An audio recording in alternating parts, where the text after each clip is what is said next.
Wiese, Joshua Wiese. Okay, where we go.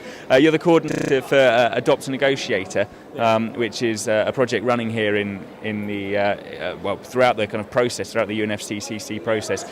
So perhaps we could start off by explaining it for our viewers that haven't come across this, because it's a really great program. Thanks. Yeah. So Adopt a Negotiator was a project that came out of the run up to Copenhagen when we were trying to figure out how to bring lots of attention and lots of engagement in a shared effort by lots of organizations to get a fair, ambitious, and binding deal. So one of the things that they decided to do was to support young people in tracking their country's negotiator throughout the process, knowing that events like what's happening here in Bonn are pretty much off the radar for a lot of folks thinking about climate change. You know, people might know the Conference of Parties that happens every November, December, but most likely you miss out on opportunities to engage throughout the year. And there are a lot of opportunities. So we thought, wow, this is great. Lots of build up, lots of chances to get to know who's representing us, get to know their positions, and maybe through sort of telling that story, we can be sort of a window into this process and even a real genuine connection, not just a window, where people can get engaged and ask questions to their negotiators, push them, tell them their hopes for potential outcomes. So how does it work? You've got a team of trackers here, haven't you, from like one person from each country, is it? Yeah, so slightly different strategy this year after Copenhagen. I think we're all kind of trying to figure out what's next. So this is our second go since Copenhagen.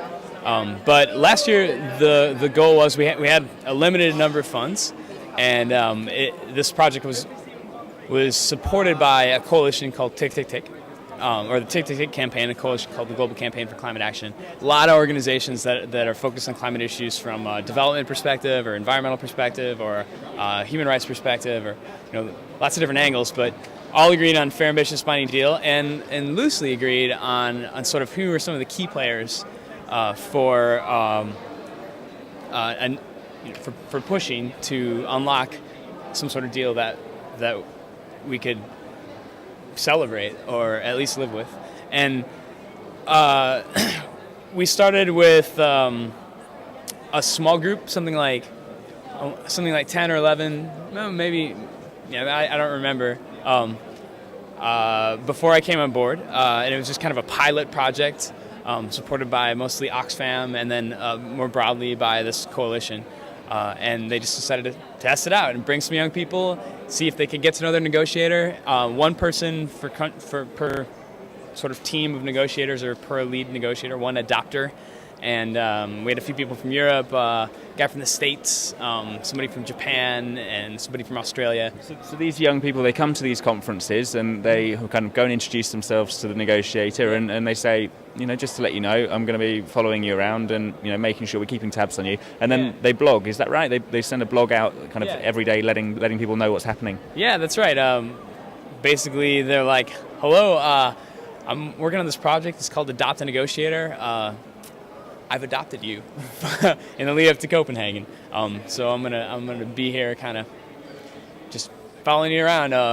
If you make any missteps, maybe I could help somehow. I don't know. Every person is different in their approach. And how much scope is there to kind of strike up a personal relationship? Because I know as with our UK kind of tracker, Anna Collins, who you might have seen on the video, the tour that we did this morning, she seems to have had quite a personal impact on the previous UK negotiator. But I guess with others it might be harder. There's Jamie and I approached Pershing from the US yesterday, and he's got quite a shield up there. So how much scope is there for interaction? It really is different with every country, and it's different with every tracker. So some people are comfortable just pushing, and sometimes that works. Some people are a lot more cautious in their approach and try and go through what they think of as appropriate channels. Sometimes that works.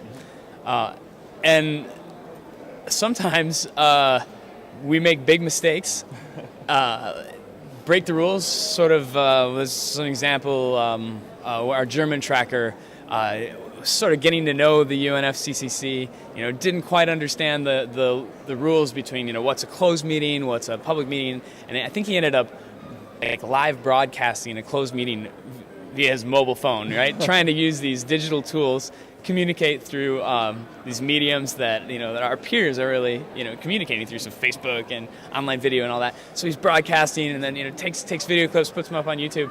Quickly realizes that's not at all okay. That he broke the rules. That he offended the people who thought they were having that meeting in confidence. And he had a lot of catching up to do, and so to make up that space that he created. And in that, he was actually able to create a trusting, close relationship with his delegation.